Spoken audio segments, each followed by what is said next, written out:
This is it. Okay.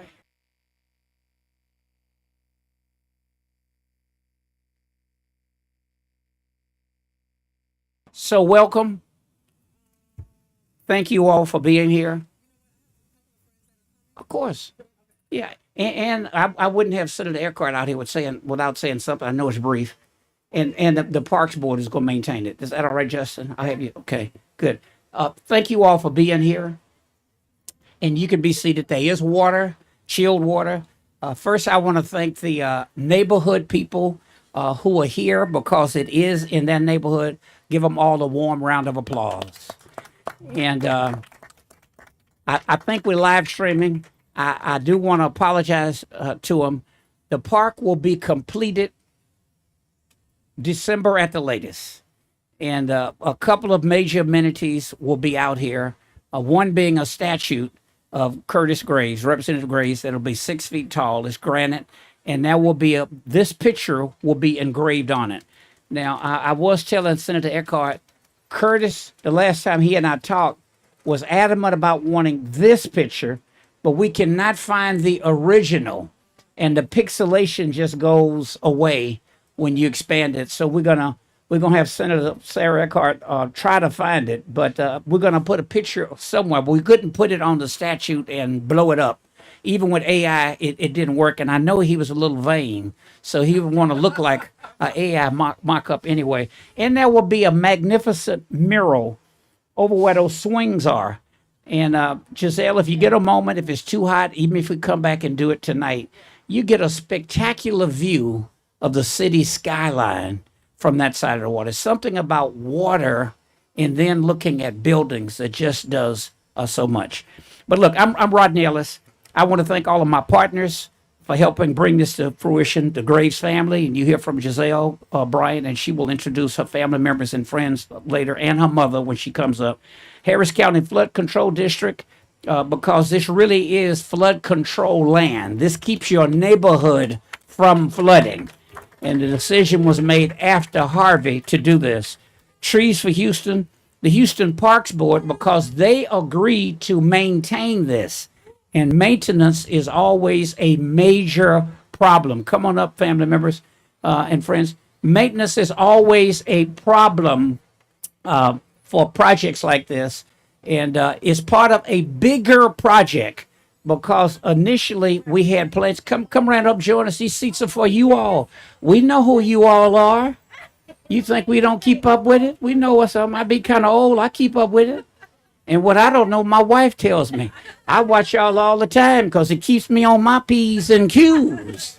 Oh, I forgot the mic is on. But the original plan was to take a lane off of each side of this street. Come right on up, one more chair over here by Senator Eckhart. The original plan was to take a lane of traffic out of both sides of this street to connect Greens Bayou, Halls Bayou, Hunting Bayou, and eventually you could, through a circuitous route, make it to Buffalo Bayou and Brays Bayou. And if you're really in good shape, like me, I did my ride from Galveston to Houston this weekend, the Emancipation Trail, the route that newly freed people took to come to Houston. You could make it all the way to Sims Bayou. And we did the planning for it. Eventually, the atmosphere may change. We may do it all. So that's how we could convince the flood control district to maintain this property, because this will be a major stop for people walking and biking. I know we don't have everything y'all have along the Potomac, but Houston has 150 miles of paved bike lanes. You wouldn't think about that in Houston. Pedestrian paths along bayous, all of which go to the Gulf of Mexico. That means they all run in the same direction. When the weather's different, I see these grandkids, nieces, nephews looking.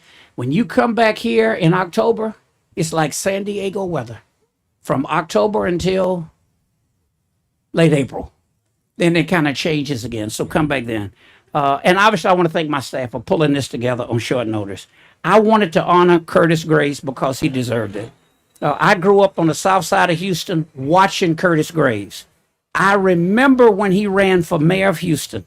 I was in the 10th grade at San Jacinto High School downtown. I was listening to Martin Luther King. Houston never really did busing. I took 2 city buses from Sunnyside to go to a white school in downtown Houston. Representative Graves was running for mayor. I remember that picture because it was on the front page of the paper. And I wore a badge. Now, memory fades over time. I could have sworn that badge, it was green. It was as big, Mrs. Graves, as the top of a mayonnaise jar. And I thought it was green and black. And I thought it said, I dig Graves mayor. Like the song, I can dig it, you can dig it. Now, Curtis told me, no, that's not what it said. I was in Atlanta for somebody's funeral. Somebody was on the Innocence Project board with me out of New York. He was at Exoneree in Georgia. And Curtis got lost coming to the funeral. So by the time he got there, the funeral was over, so we went to lunch. And we went around and I said, Curtis, you better go look. I know it was a long time ago, but I wore that badge, and they called me to the principal's office and said, we don't do political advertising. And I was a young kid, but I said, some of the other kids are wearing Wallace for President, 72. This is in 1969. So I said, if I got to take my button off, which was really more like a billboard, they got to take theirs. So they had a little ketchup bottle. Mine was a mayonnaise top. So they did have a point. But I remember that. There were events that I would go to. I was just a poor kid out in Sunnyside. But it was a big deal to me. And in a lot of ways, my politics, my time in the state Senate, tried to emulate Curtis. I remember once when State Representative Sylvester Turner said, he's chaired the Black Caucus in the House, and he wanted to contact all of the former black members and have them come back. And he said, can you find Curtis Graves? So I called Congresswoman Eddie Bernice Johnson. She couldn't find the number, although she knew him. So she called Zan Holmes, Reverend Zan Holmes, who was in L.A. then. Zan Holmes tracked him down, hooked up a call. I talked to him. I told him who I was. I told him the story on the badge. And I said, we will pay for you to come. We want you to come and be honored along with some others, Craig Washington and others. Every living black member who had served in the legislature at some point. Curtis came, and he had such a good time. He visited with your mother while he was there, Senator Eckhart. And he had such a good time. He stayed over an extra couple of days and stayed at my apartment in Austin. And then he came back the next session, 2 years later, to speak to my interns. So it was late in life, but it was really an honor for me to get to know him. At one point, when the lieutenant governor told me he was not going to recognize me to speak on something, I went over and I said, well, Governor, I hope you don't do that, because as a kid, I read about this guy that jumped on the table. And if you don't recognize me to speak, I'm going to be on the front page of every paper in Texas. And my press team will probably get me on the cover of the New York Times. And he said, well, what makes you think that's going to happen?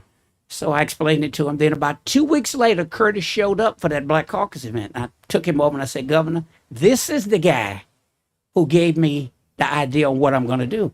So I proceeded to tell the story. Then Curtis corrected me. The story that I told, that I got from the paper, said that he wanted to speak and they wouldn't give him the mic. And somebody said, don't let that end speak. And so Curtis jumped on the table. In his book, which I've read, Curtis said, no, you got that wrong. I had given my speech. And somebody said, why did you give that end the mic? And he said he knew they were drunk. He knew a lot of them had guns, so he jumped on that table to get the hell out of there. It was the most direct route to get out of the room. But he was just such an inspiration. I've researched his record. I've read his book. He represented and championed this community at a time when our voices and perspectives had long been ignored. And it's only right to honor him. Many of Curtis's contributions have been lost to history. And during a time when so much black history is being erased, we should never forget who Curtis Graves was. Curtis Graves was a very progressive legislator.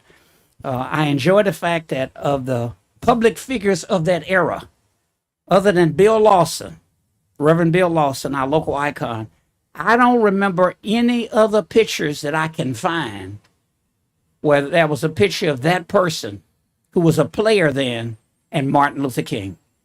We'll talk about it later, but I've enjoyed reading this book. I want to encourage his family. Curtis didn't get a chance. He had a great voice to record his book, whether you use AI or one of you do it. You ought to get that book out. I was telling a local pastor, we'll see later today, Bishop Dixon, head of the NAACP, that, I read the book.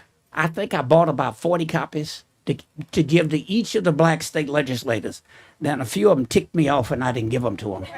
That's why I have one for you. But just to know the history of Houston, particularly the story of, and I'll just give you this one, and then I'm going to close and bring Giselle up. There's this one passage in the book where Curtis Graves was the point person, obviously on integrating Houston. He was L. Drury Stearns' first lieutenant, the students who integrated Houston. We have 2 murals, replicas of Biggers on the campus of Texas Southern. I should take the grandkids by to see them, by the way. And it's in honor of Curtis, L. Drury, and all of those students that integrated Houston.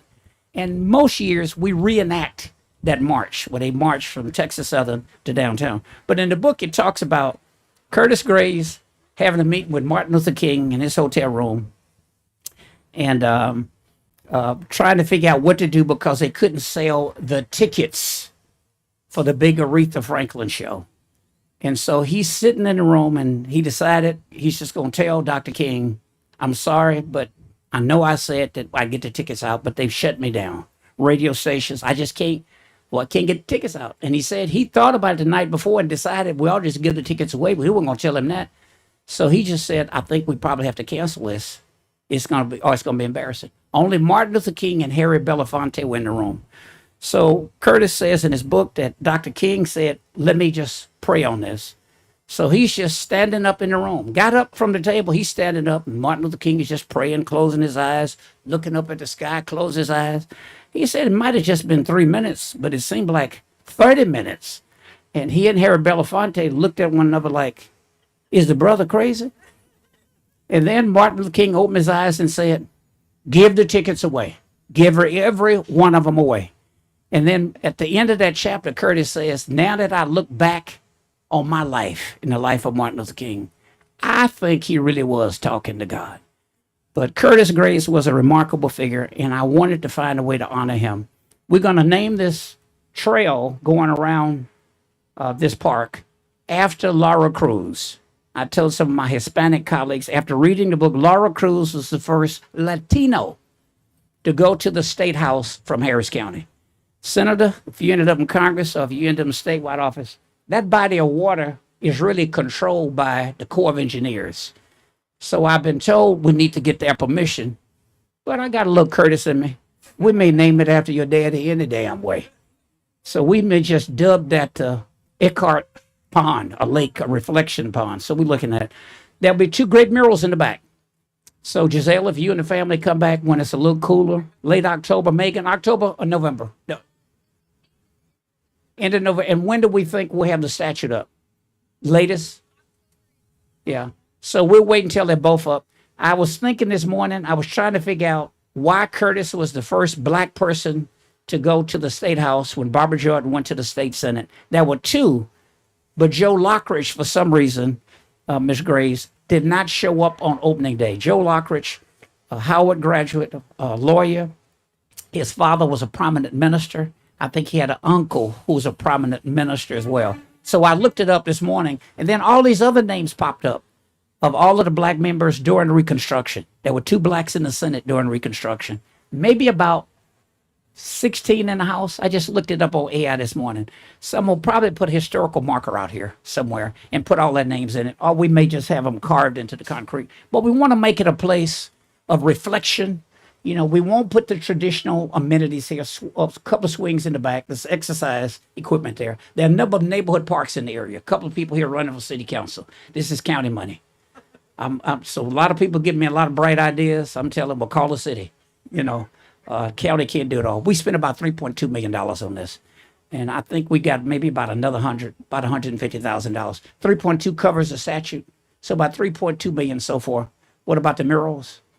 It's included. So we're going to spend a little bit. At most, I might spend another $150,000 out here.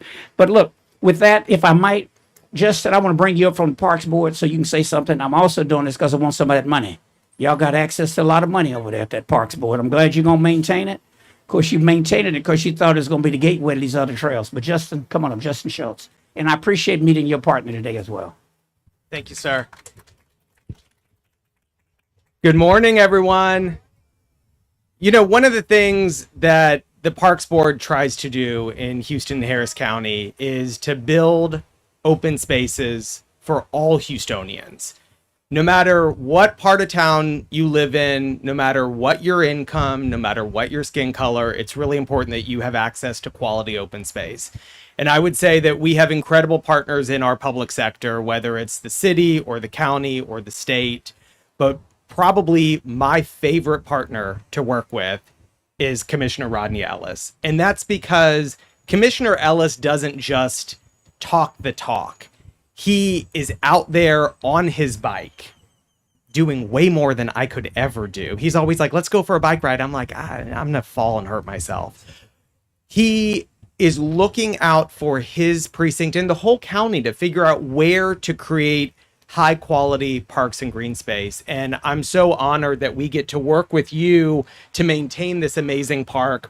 One of the other things that the commissioner does is he thinks about when we create parks and green space, who are we naming it after? Who are we honoring here? Who are we representing in these green spaces? And we just finished a project in the Sunnyside neighborhood called Hillet Sims, which was this amazing $30 million park that we created together. And one of the things that the commissioner was so insistent on was making sure that we thought about different elements of the park and how we could honor individuals who are important both to the history of that neighborhood, but also to Harris County. And so to be able to honor Curtis Graves here is just really special, because as people who may come from the neighborhood and see the sign, they may not know who Curtis Graves is. But the ability to honor someone and to get the next generation to know who some of our past leaders, people who help to break ground in either the state of Texas or around the country, that's really important. And so thank you, sir, for inviting us to participate and be a part of the long-term maintenance. Thank y'all coming all the way from Potomac to come visit us. And you visited us in a little bit of a warm month, but that's okay. So I'm gonna end right now. But thank you, and we're really excited that we can celebrate this park here today. Thank you. Thank you. Thank you. Thank you. Thank you, Justin. Justin does a good job working his board to get some money for other amenities. Senator, I'm gonna let you bring up Giselle, just do it from the heart. Sarah Elkhart's the state senator. She does a great job. She was the county judge in Travis County, and when I went to work for Mickey Leland as his chief of staff, your dad was lobbying then.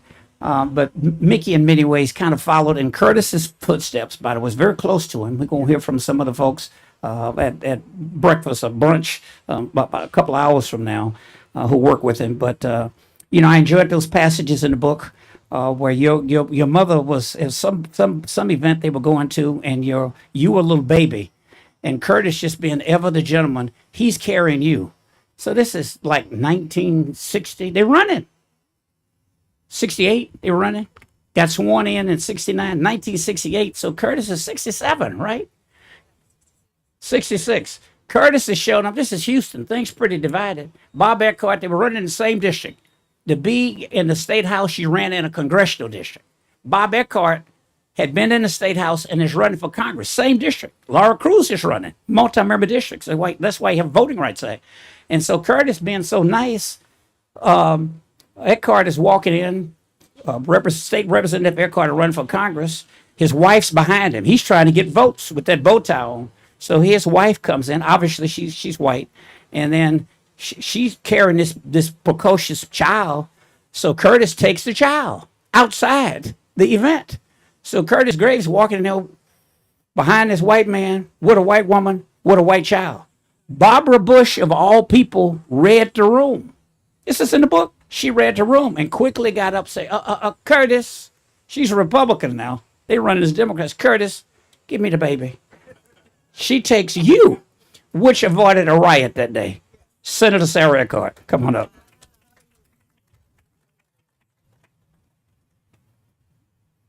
So Curtis was was a constant in our household. He stayed with us in Washington, D.C., too. Curtis was like this fabulous uncle, this ridiculously handsome, super dapper dude who was just unstoppable. And if you pull this off, Rodney, and get the pond named Eckhart, then Lauro and Curtis and Bob will be reunited because they were the three-legged stool. They were the three-legged stool. The three of them would campaign together, and they enhanced each other's political weight through campaigning together as the three-legged stool. So I would be. I'm looking forward to seeing them reunited in this park space. I'm not going to take up too much time. I jumped at the chance to jump in the car and get over here for this dedication because I wasn't there for his funeral. And he was there for my mom and my father's funerals. He presided over my mother's memorial and was just every bit Curtis, just dapper, hilarious, just amazing. He would show up in my life at just the right moment. So I'd like to bring Giselle up and just say hello to the entire family. Curtis was really special. Woo! This is a little overwhelming for me. Actually, I was talking to my mom. I was born in this district. So 50 some years ago, Giselle came to pass over here. Rodney, this would not happen without you. Absolutely, I say thank you. My family says thank you. We all know that this is like 5 years in the making. My dad had the pressure on you to get this done so he could see it. But now is the time. I want to thank you for the presence of my mother, Joanne Gordon Graves. She is my hero and my shero. My daughters are here, Angel and Grace. I appreciate your presence. I appreciate the presence of Tia and Wendy and Ashley and Karen. And for my Bravo family for being here and bringing more eyeballs to this. I truly appreciate it. My dad was, like you just said, a tall man, a presence, a force. He was very funny. He had a million stories, most of which I tried not to listen to. But I realized as I got older that these stories were to make me laugh, and these stories were to teach me a lesson. So he was a man that literally didn't play in the gray. He was black or white. He was right or wrong. I realized that this apple fell straight from that tree because if it was right, he was going to fight for it. He made it his mission to be extremely integral about what is right, making everyone know what is right, and fighting that fight unashamedly. Grace, don't cry. I'm trying to keep it together. If you cry, I'm gonna fall apart. I can imagine what it was in the 60s to be a black man, that is fighting for rights, for equal rights. I can't imagine what it was for a black man to be fighting for equal rights in the South. Cannot imagine. I 1000% appreciate his courage. I appreciate his conviction. I appreciate his sacrifice. Every day of my life, I am honored, I am humbled to be Curtis Graves' daughter. I have had the life to call him daddy. To my children, he is Pops. He is always a force. Right now, I do know if he was standing here, he would be so freaking loud and proud. He would, y'all wouldn't be able to get him to shut up, okay? But he is here with us, clearly. And right now he is gathering the troops up there.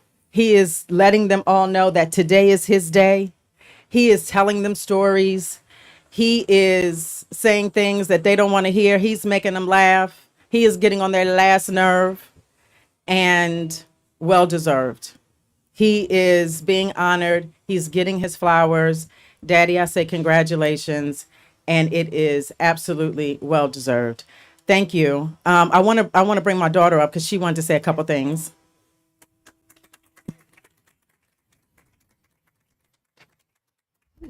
Let's talk. Hi, everyone. My name is Angel Bryant. I am the granddaughter of Curtis Graves. I wanted to start off by thanking each of you for taking the time to celebrate the life and legacy of my grandfather. Many of you know him as your friend, role model, father, but I was privileged enough to be able to call him Pops. When I was younger, my sisters and I always thought that Pops was a cat. We thought that he had 9 lives. We felt this because he would go on and on about different stories.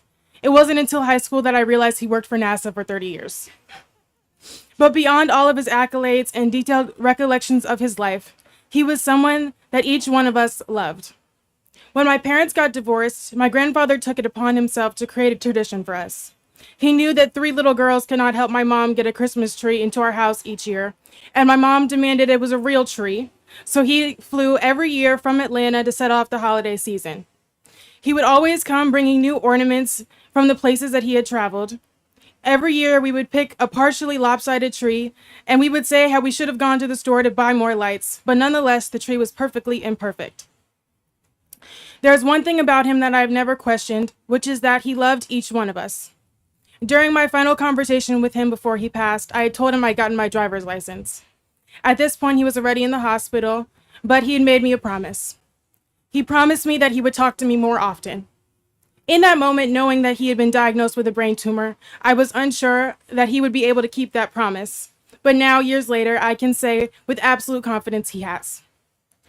Although we haven't talked on the phone or texted pictures of our travels, he has been physically and hasn't been physically present for the past few Christmases. I believe he has kept his promise. I've always been reminded of him in my physics classroom during my senior year of high school because that was my hardest class. And during my freshman year of college, he would be with me on every early morning walk to the gym, especially on days I didn't want to go. He always lingered with us around the holidays and to make sure that he was with us as we put up each Christmas tree. I've worked hard to keep his memory alive in this new chapter of my life where I know he watches over me in a different way than before. I've worked alongside the National Brain Tumor Society to bring them to Spelman College, which is where I attend college. This would mark their first partnership with a historically Black college. This past fall, we brought a neurologist in for aspiring medical students to talk with, and I was able to bring them to the Memorial Brain Tumor Race Walk. I want to share a few lessons that he taught me. He showed me to never be afraid to speak up. Doing the right thing usually is not the easy thing. He reminded us to stay rooted in our family, whether that was keeping track of family history, calling and texting us, or keeping the stories of other family members alive. He frequently reminded my sisters and me to never compromise. I won't forget that one.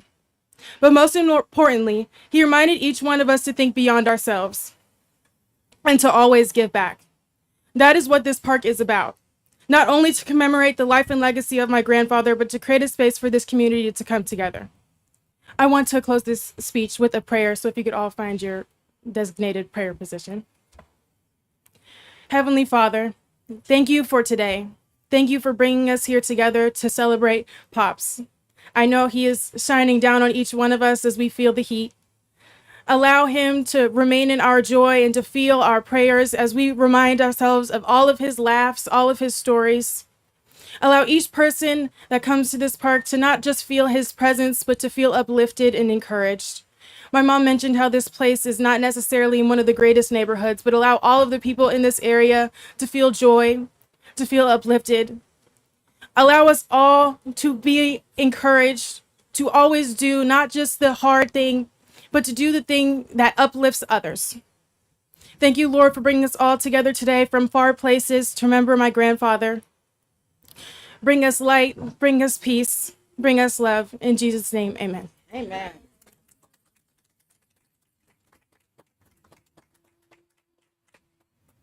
So staff, you all getting that ribbon together? Is it done? So tell me where we go. Now, Giselle, I do want to say, aren't you glad initially somebody from Congressman Al Green's office told me they had an invite 11 o'clock. Now, that was Giselle Bryant, 11 o'clock in Houston in this heat.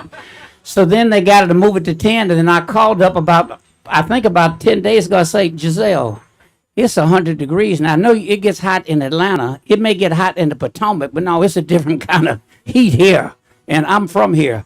I tried to get her to put it up to 8 o'clock, so we compromised at 9. But thank you all for being. This is so special. Staff, where we going? Right here?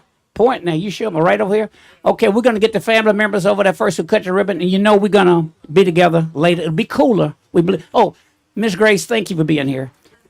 Look, I know it was a sacrifice for you back then, being married to a black man in politics, but thank you so much. I watched you as a child, and let me tell you, that's partially why I went off to Xavier in New Orleans. Big old tall Amazon like you. I said, oh, Lord, I'm going right straight over there to Xavier, New Orleans, but they ran me right off pretty quick. I came on back to Texas Southern. Thank you. All right, let's go.